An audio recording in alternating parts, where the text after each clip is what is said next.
This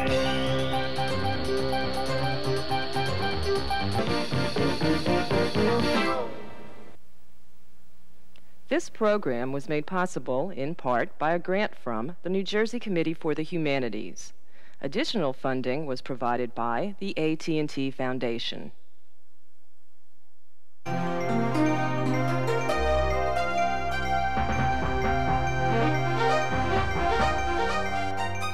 People get upset about architecture because among the arts, it is the one that's least avoidable. It's the one that all of us have to be involved in, whether we care to be involved in it or not.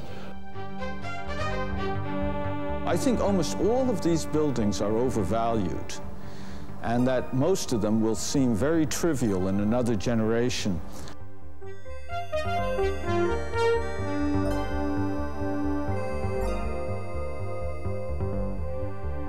A building's job is to work well for a broad public. But on the other hand, architecture is not a popularity contest. Everything really good is going to have some kind of edge to it that will offend somebody.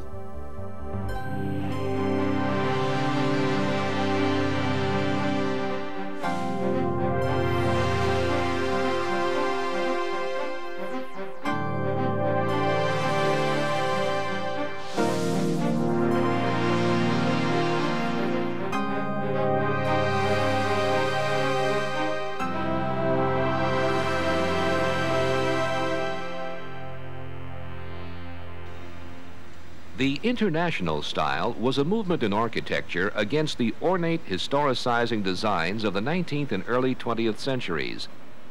These gleaming buildings of glass and steel, defined by clean lines and regular angles, were meant to be modern forever.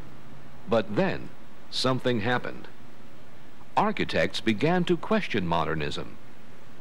In New York City, Philip Johnson, an architect who had helped establish the international style in America, made a radical departure with his design for a new corporate headquarters for AT&T. And as a result, postmodernism came of age. We all thought that Philip Johnson had clearly become senile.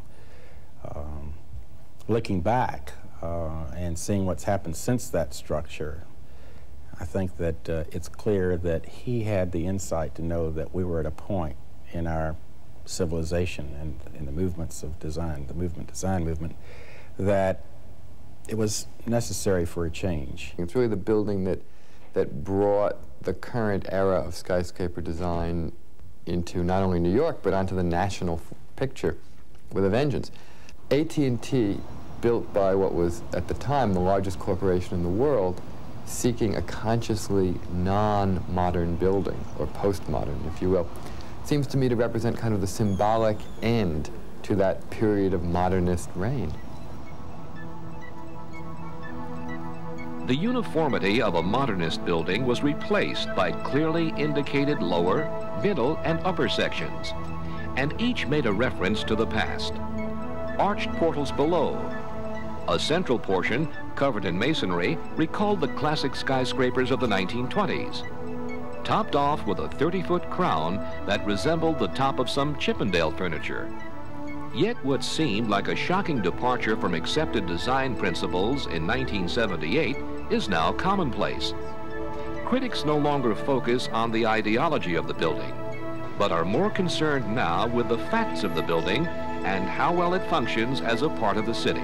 If you judge the building as a classical building, it should be at the head of some great avenue or seen across a great square so the portal comes into play and the top would come into play. As it is, you never notice the top unless you're many blocks away in another tower. I don't think it's as bad as its worst critics say. It's not as good as Philip Johnson may say it is. There's a lot wrong with it. A lot of it's very dull, almost banal. It should have, in fact, been more ornamented. The top still is provocative. On the other hand, I don't find it particularly subtle. There's a lot of talk now about how the public space doesn't work very well, which is right, it doesn't. It's been a real disappointment. No one sits out in those little chairs in the corner anyway. Everybody goes across the street to Barnes's IBM Plaza. But you ever go into that lobby with that obscene statue standing, you feel so small. And just sort of this man standing there in the middle, filling up the whole lobby with this remnant of a grand past. And I think you always get the feeling of this large corporate brow pushing down on you. The AT&T building had announced in a grand way that postmodernism had arrived. But it was also significant for demonstrating how this new style could work in the city. The next proving ground was a competition for a project 3,000 miles away, a municipal office building commissioned by the city of Portland, Oregon. The city imposed a number of financial and design restrictions on the entries, which were successfully met by only one proposal. And that design was created by Michael Graves, a professor of architecture at Princeton University. Critics were quick to attack Graves' colorful exterior, characterizing the building as an enlarged jukebox. Its small square windows led some to call it the world's tallest basement. Still, Michael Graves' design was more daring than what was actually realized in the construction. The village, or series of temples planned for the roof of the building, were removed. Graves was also required to alter the ribbons hanging on the sides and make them more uniform and geometric.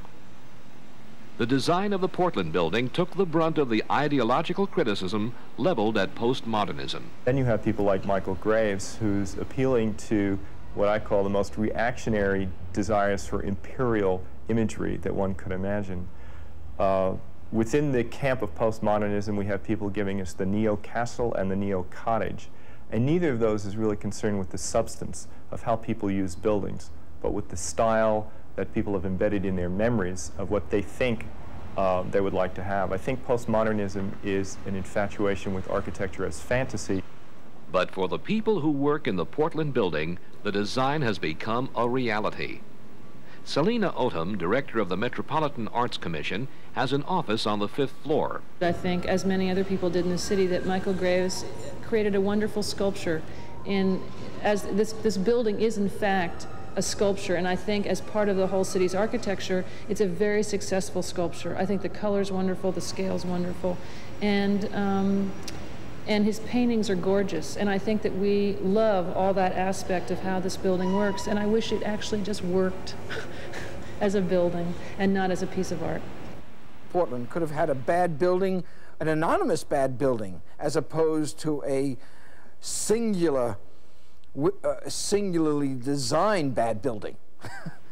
That the windows don't line up, that you can't see out of the windows particularly well, that they're small, that the mechanical system doesn't work, is all, secondary to the design statement that was made. Portland's happy because it did put Portland on the architectural map. The only people who seem particularly unhappy about it are the people who have to work it and experience it every day. One of the elements that surprised everyone once the building was done is that it really fits into the city very well. It maybe has a few more colors on it, but the scale and the general massing of the building fits in very well. No one really looks at it as a symbol of the city. In fact, it's been made a much bigger thing in the national press than it has in the local press. When people come here and they actually see the building, they say, "What's all the fuss about?" But what it did do was really push through the postmodern movement ability to think about buildings other than just the curtain wall glass office building. Both the AT&T building and the Portland building paved the way for the acceptance of postmodernism in mainstream architecture. Now it has become popular. It's passed through the level of architectural practice into the popular dimension, so that you have commercial builders, for example, drawing on the style, using it as something that they know people like and understand. So thus you have this sort of proliferation of empty formal elements that are, rather comforting and reassuring to people because they know what they mean.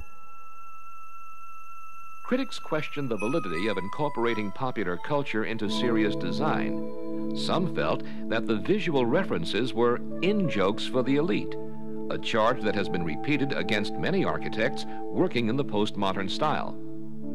Postmodernism could be seen as two things. One, a dialogue between architects, smart jokes and allusions, but also as an architecture which appeals to people.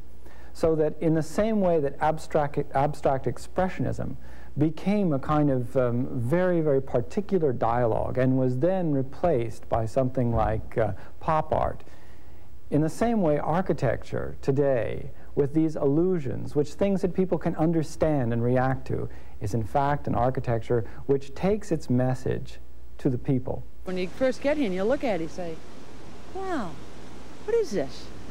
What are they trying to say here, you know? Really, you know, it's kind of hard to figure out, but it's neat. Most of the time it's empty, except for me and a couple other tourists and maybe one or two winos. I know it has an Italian and I guess Romanesque type background. I know it was developed by the Italian community here. But yes, it's so avant-garde that you might miss the whole meaning if you didn't know that.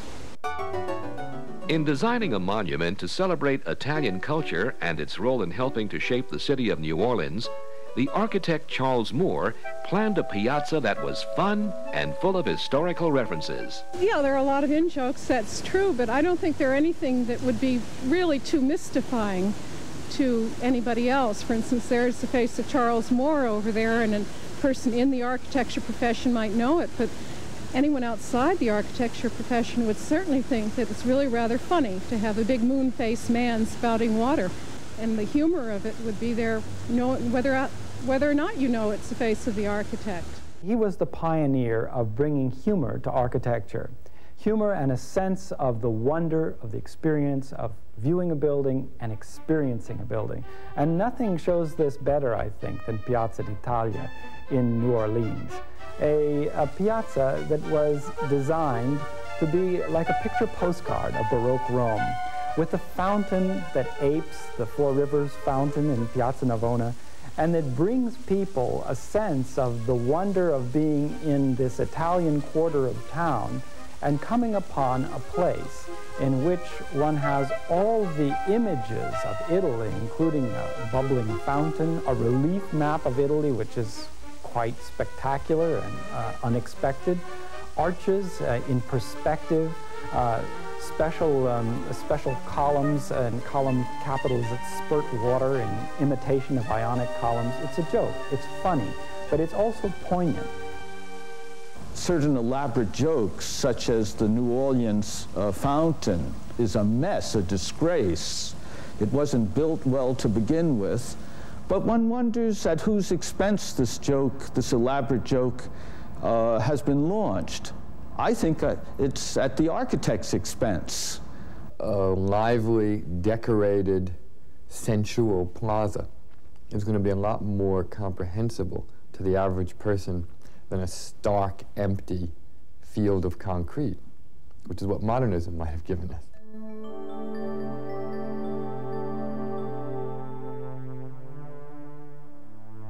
Architects are artists. When they are successful, controversy is an almost inevitable result. The design for the Vietnam Veterans Memorial by the young architectural student Maya Lin offended those who felt that the design was an ironic comment on the war and an insult to the soldiers whose names were inscribed there. So many different critics from so many different points of view could find something to like or to hate in that design. And to see that and to see how that translates into political realities where we find on the floors of Congress these aesthetic issues being argued by both sides of both houses of Congress is something that makes us understand more profoundly that abstract forms of art and architecture have the ability to provoke completely different responses. John Bender, a National Park Service volunteer, has seen the impact the memorial has had on visitors. One woman that visited was a mother, and she said she wished she could get her son's name off the memorial. And I said, would you do me a favor? I said, you just got here. And she said, yes. I said, would you please just stand back and watch the effect the memorial has on the other visitors.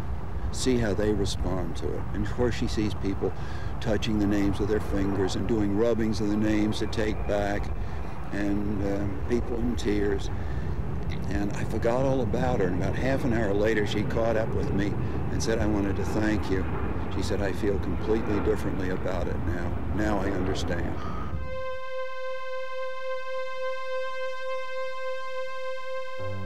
As a rule, architecture is a conservative art because it requires the architect to balance practical needs with attractive design in satisfying the wishes of a client. Total artistic freedom, as in painting and sculpture, is rare, but it is possible when the artist is the client. When architect Frank Gehry redesigned a nondescript suburban house in Santa Monica, California, the end result disturbed his neighbors and some critics who could not accept it as a valid form of architecture. Well, I think the Gehry house is typical of overvalued buildings by well-publicized architects, which raise troubling questions about the whole nature of so-called serious architecture. It's a brilliant piece of architecture. It is not just a piece of sculpture, which some people called it. It is a work of architecture because it is about space and about living, but in very unconventional ways. It isn't a model for anything else. It shouldn't be a model for anything else. Here is someone who's taken sheet metal and cross-cut it.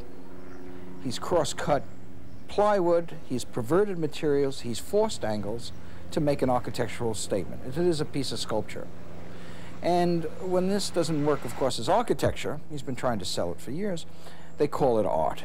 He's moved beyond the chain link fencing at this point in his career. But in the late 70s, he was very interested in it, in its expressive potential. And he was interested in seeing how an ordinary industrial, ugly, let's face it, material can be made to be beautiful. Gehry's designs contain elements such as those found in this private home, built for a former lifeguard, that refer back to the owners, use, or location of the building. In this sense, his designs are considered postmodern, yet aspects of his work recall experiments in early modernist housing.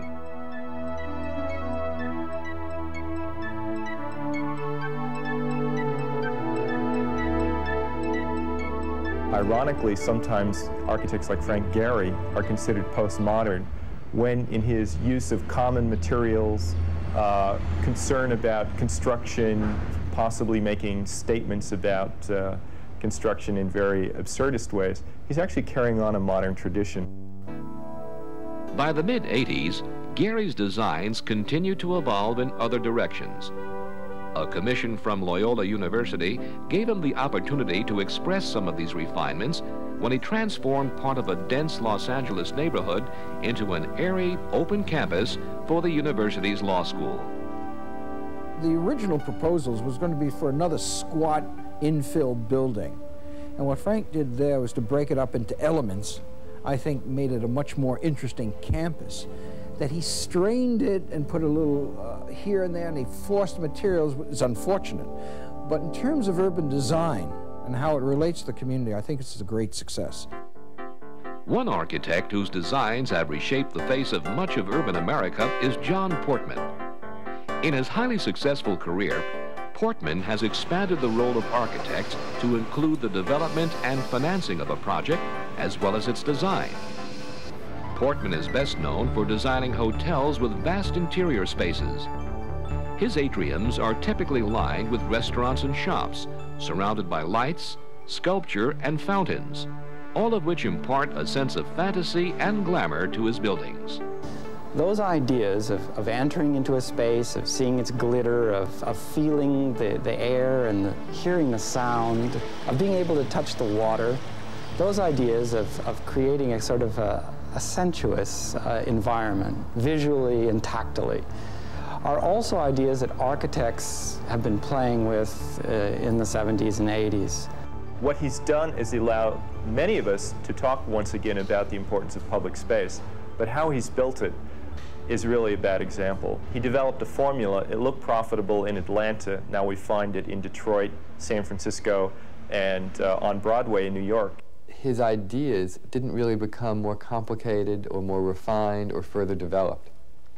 So the buildings just began to take on a kind of pretentious gigantism, as you see in the Marriott Marquis at Times Square in New York, which is his most recent super large hotel.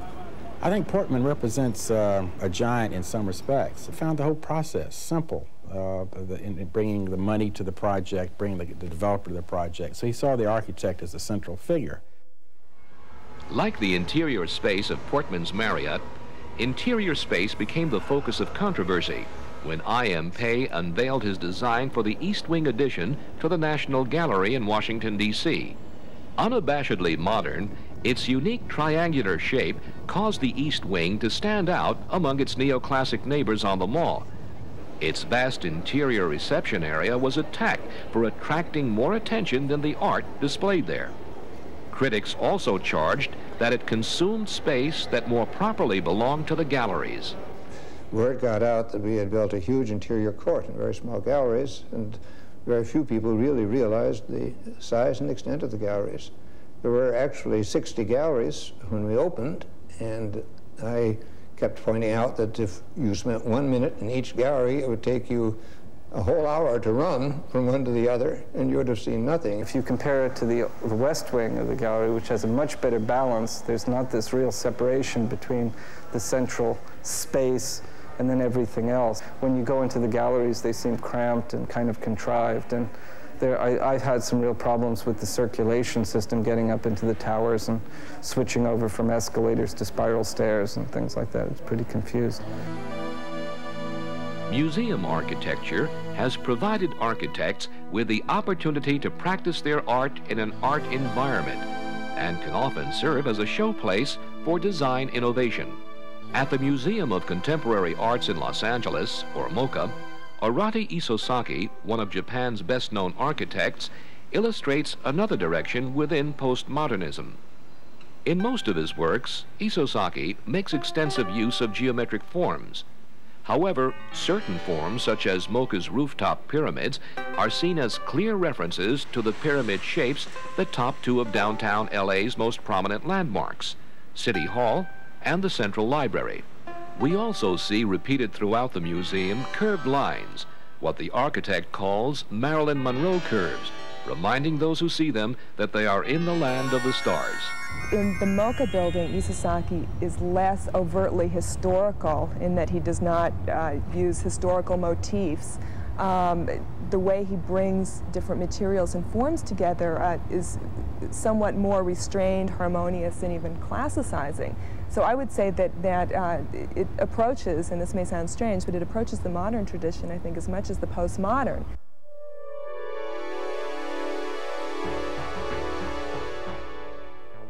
We are now in a period of transition in architectural history.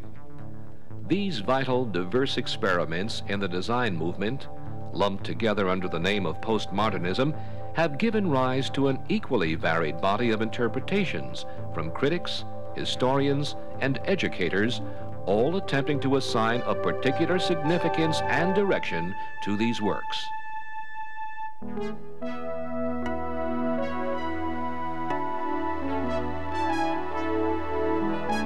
I see a couple of trends.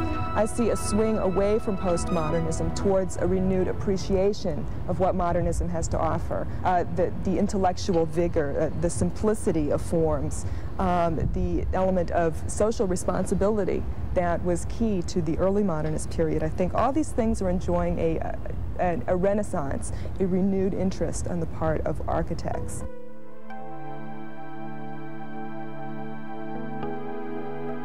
They're going more toward what's been called deconstructivism by some people, a kind of variation on modernism where there's a kind of modernist aesthetic, but instead of making it romantic in the way that postmodernism has a very romantic overtone, it becomes even more hard-edged, taken apart. You see pieces that don't quite fit together, as if you were sort of exploding an object.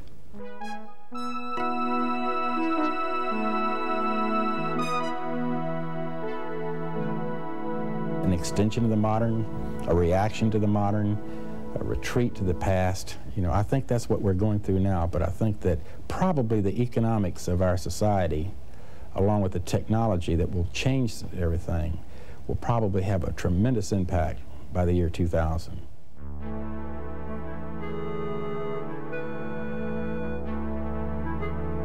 History will tell us, I think, that it has very little to do, as architecture has very little to do with who originally built the building, but how it fits into our vision of our society in the future, which is a complex thing. Many of us may deride Philip Johnson, but I think in 50 years some of the stuff he's done will be loved.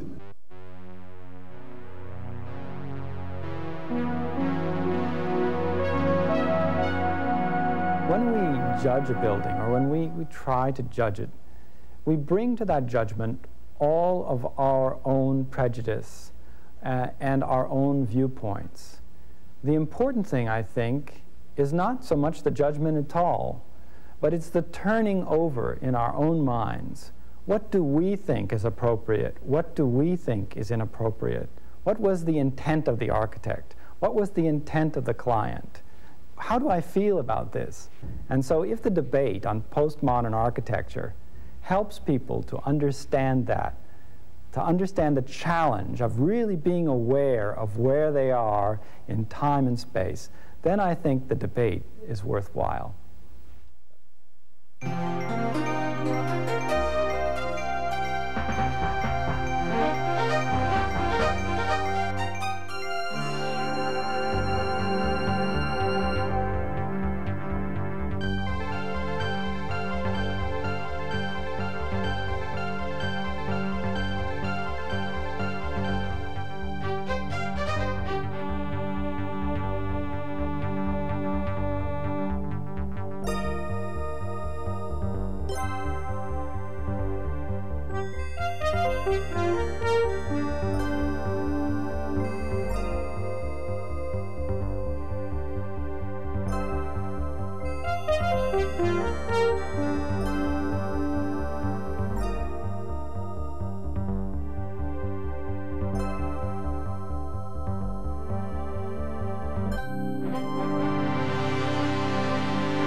This program was made possible in part by a grant from the New Jersey Committee for the Humanities.